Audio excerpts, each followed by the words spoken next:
మొన్నట్ల ఇందిరమ్మ ఇండ్లను వంచే కార్యంలో ఏకెక్కి ఏడిచిన ఎమ్మెల్యే యశస్వినక్క చూడుండ్రి ఇప్పుడు ఎట్లా స్కూటీ మీద ర్యాలీ చేస్తున్నదో. అయ్యో ఒక్కల నెత్తికి కూడా హెల్మెట్ లేదు కదా. ఇక అక్కంటే ఎమ్మెల్యే కాబట్టి హెల్మెట్ పెట్టుకోలేదు అనుకోర్రి, కానీ తతిమూలు పెట్టుకోవాలి కదా. ఇగేదో అక్కపాటికి అక్క రోడ్డు మీద చక్కగా పోతుంటే గీ పోటువలు తీసేటోళ్ళు చూడుర్రి అక్కనెట్లా పరిశాన్ చేస్తున్నారో. అడ్డం వచ్చి మరీ పోటువలు తీసుకుంటున్నారు.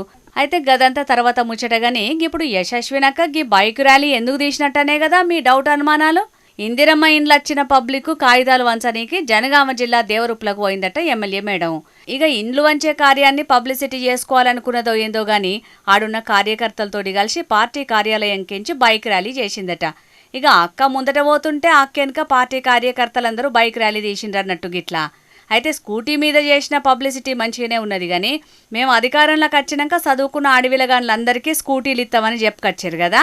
ఇక గా స్కూటీలు ఎప్పుడు ఇస్తారో మేము సుతం మేడం లెక్క ఎప్పుడు రోడ్ల మీద స్కూటీ నడపాలనోనని ఆశపడుతున్నారట చాలా మంది యశస్వినక్క స్కూటీ ముచ్చటరికైన ఆడవిలగాండ్లు. చూడాలి మరి ఇందిరమ్మ ఇండ్లు వంచే కార్యం అయినాక స్కూటీలు వంచే కార్యాన్ని షురూ చేస్తారో లేదో సర్కారోళ్ళు.